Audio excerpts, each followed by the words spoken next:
with Kyle Evans.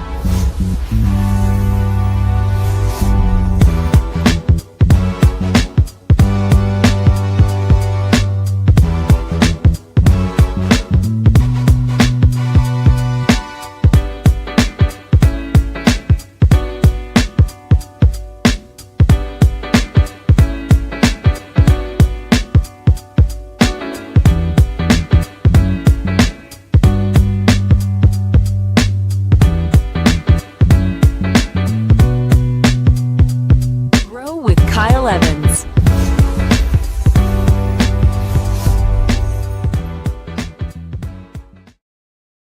Good morning, good morning, good morning, ladies and gentlemen, boys and girls, people of the internet.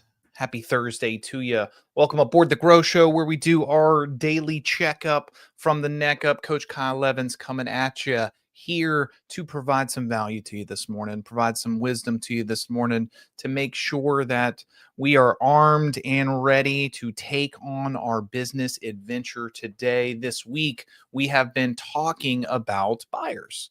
We've been talking about the ways to help them, the ways to maybe think a little bit outside the box. And we're going to continue that segment today as I talk about micro markets. Where can we find some juice? Where can we find some motivation? Where can we find a way for our buyers maybe to get off the fence? I think part of that is being an expert in your area. I think part of that is doing a little research, doing a little digging, a little looking around. I'm calling this micro market advantage, right? So the truth is, not every pocket of the market is the same. You guys know this. Man, there are sometimes some cities, not unlike my own, where you can go a half mile down the road. Heck, you can go a quarter mile down the road, and the market, the neighborhood, the pricing is completely different. Some neighborhoods are hot and competitive. Some are slow moving. The way that I want you to start seeing this is, what is the opportunity for your client? What is the opportunity for your buyer right now? We've got to start looking at the MLS, at the data through a tactical lens. Today, we're going to be talking about these hidden pockets, the spaces that buyers can negotiate even better terms, where they can snag maybe some great price reductions.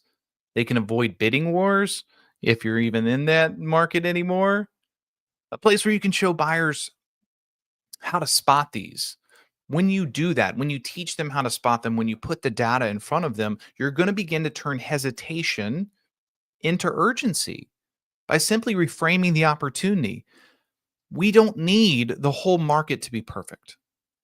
We just need to find the pocket where you can win. We just need to find the pocket that fits your check boxes. When we look at the state of these micro markets, guys, inventory nationally is still around 4.6 months. That's not a buyer's market. If you look at the grand scheme of things, 4.6 months of inventory is not a buyer's market. Good luck convincing the buyers of that.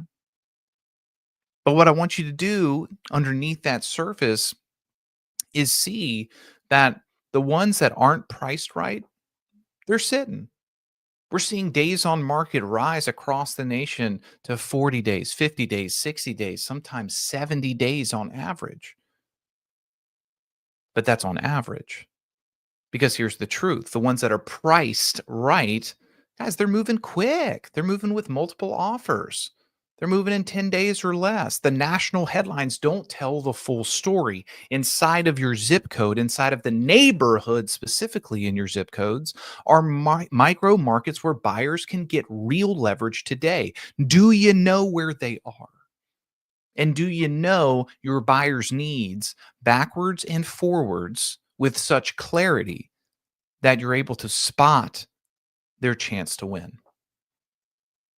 So as you're looking through this week, as you're putting on your spectacles, putting on your neighborhood economist of choice hat, I want you to start thinking about this when you're doing your research. So obviously, we're going to start with days on market. Very easy one to do. A lot of people understand this. A lot of the general public understands days on market. Start looking at homes that are sitting over 30 days. Here's why. The sellers are carrying costs. They are. They're also more open to negotiate. You should be able to articulate that in your negotiation process. Start looking on the signs that are getting a little dusty. Do some research into it. Another thing that you can look at, super easy one, price reductions. Pull a list of homes that have reduced in the last 14 days. Run it through the filter of, does this suit my buyer's needs? Unfortunately, agents, myself included sometimes, if we're just being honest, rely on the buyer finding their home, which I am all for. Buyers are going to look on their apps far longer than you can look on the MLS. I get that. And I do believe that it is our duty to spend some time strategically looking at the market and presenting them with opportunities and options that provide wins. We do this through going through what they actually need because we did a great needs analysis. And if you didn't, Jack, you better get your butt back and do one. And then we do some research on the days on market, what's reduced in price. And here's a great one, what's expired? What has come off the market? A lot of times in markets like this, the first listing agent doesn't sell the home. Is there an opportunity for you to approach a seller of an expired listing with a buyer? What about the ones that expired and then came back on market? Here's the thing. My experience with expired to relisted, there's a more often than not, the best way for me to describe it is a certain fatigue there, right? It didn't go their way the first time. They might be a little tired. Their energy might be a little lower. This is where you start to hear things like this. Whatever, let's just accept it. Okay, fine. If it gets us out of this, let's just go ahead and accept it. So the three tactical filters I want you to look at is number one, where are the days on market growing exponentially? Where are the price reductions happening? And what expired inventory is a match for my buyers? A buyer in your market finds a home that's 415,000 that's sitting for 45 days, then they do a price reduction to 400,000. You have a super strong opportunity to get that 390 and get closing costs. The good homes that sit are like diamonds hiding in plain sight. They just need to find the right buyer. They just need to have the right agent frame it properly so they can pick it up. What can the buyers win in these micro markets? Guys, you know this. When competition is light, buyers gain leverage. Are we having that conversation? When the competition is light, the chances of getting contingencies accepted are high. Repairs go up, concessions go up, appraisals. There's less pressure when there's slower comps. In hot markets, buyers are forced to waive protections. In some of these micro markets, you get the house and the terms that you actually desire. My challenge to you, ladies and gentlemen, is go back to your clients, go back to your buyers and do a deep dive. Hey, Mr. or Mrs. Buyer, I have a general idea of what you're looking for. What I want to do is spend 5, maybe 15 minutes and go back over this and see, number one, has anything changed? Are you open to anything else? And number two, I want to get some non-negotiables on this. I want to get a very crystal clear picture because some of the things that we're starting to see in this wonky market is some little hot micro markets that maybe you can win in. And if I get an absolute crystal clear picture of that, I'll be able to go do some research and find something potentially that's a match for you. Do you have Tuesday at 4 or Thursday at 2? It's that simple. Yeah, it's that hard. When's the last time you prepared a seller need flyer?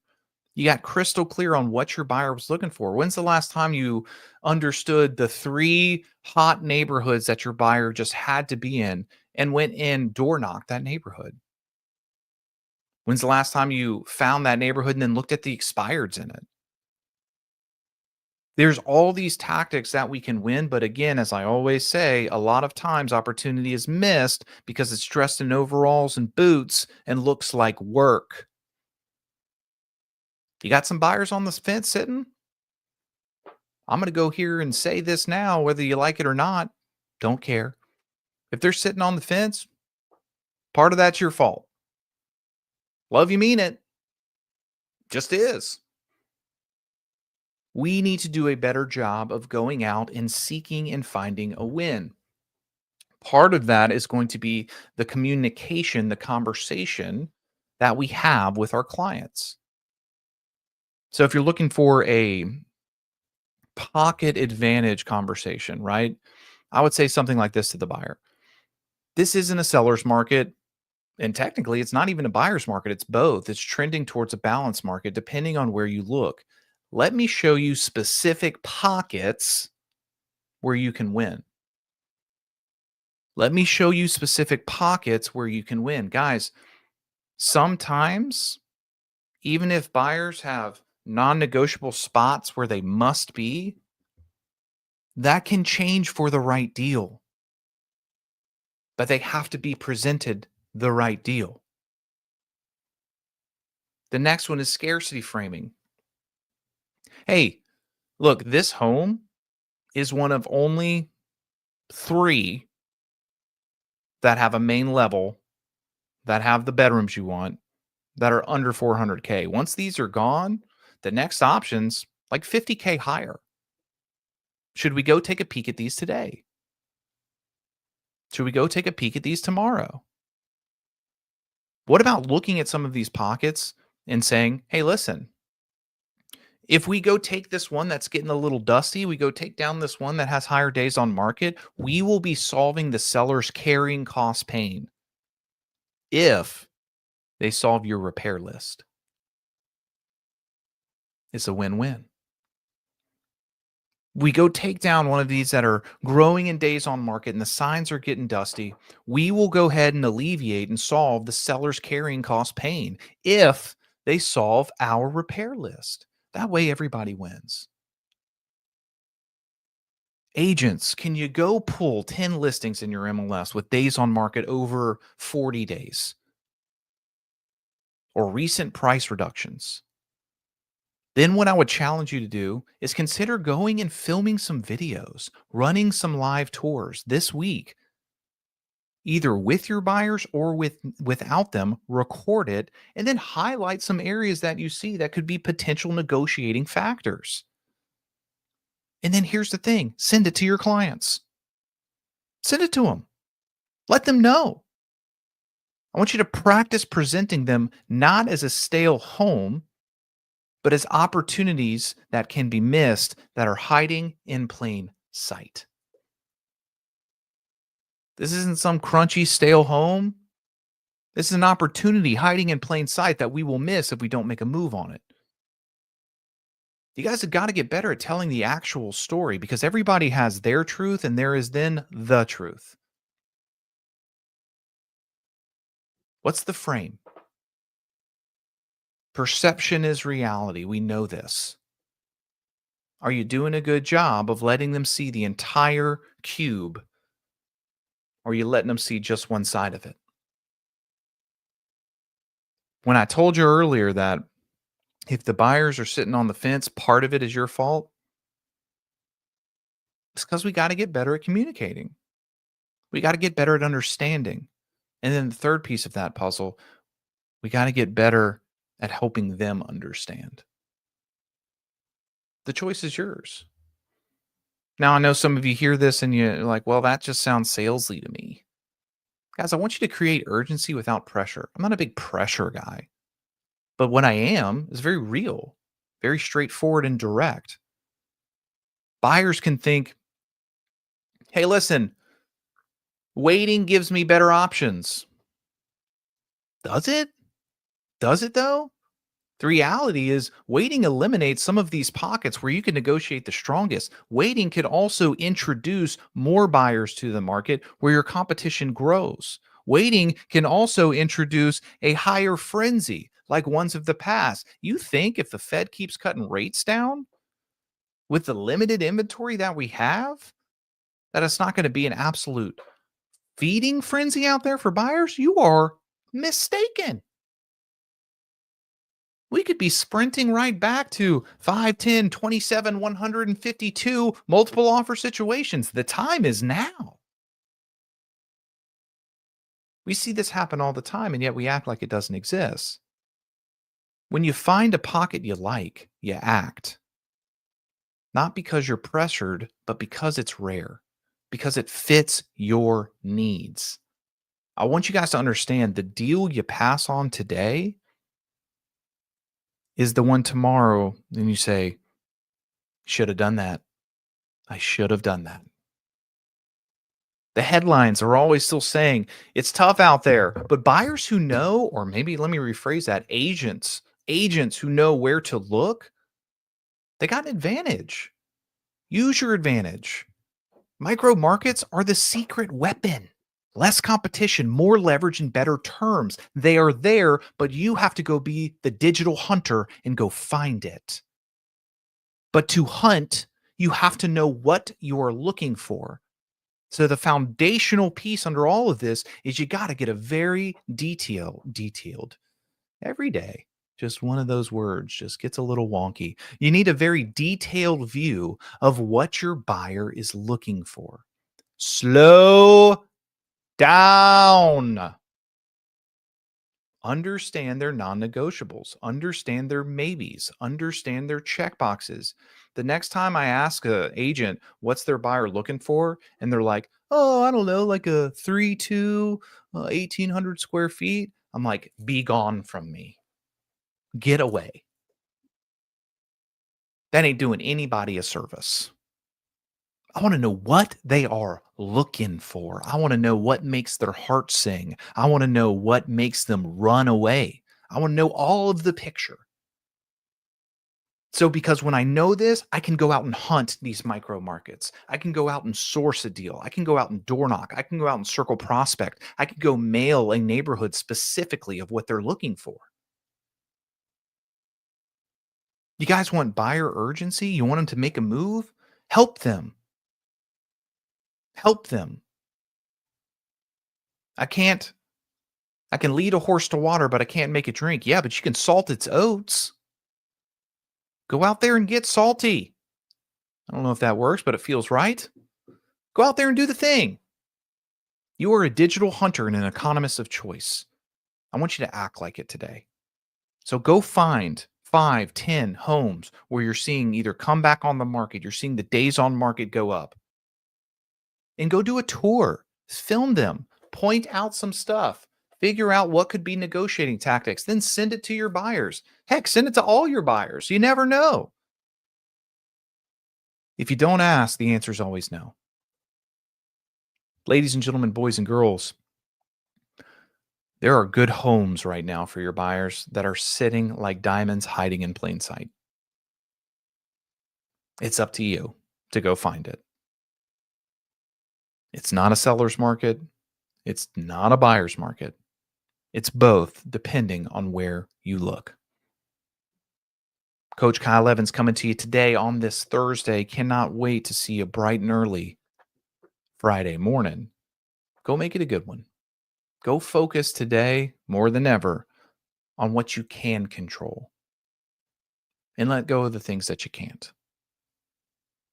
See you tomorrow.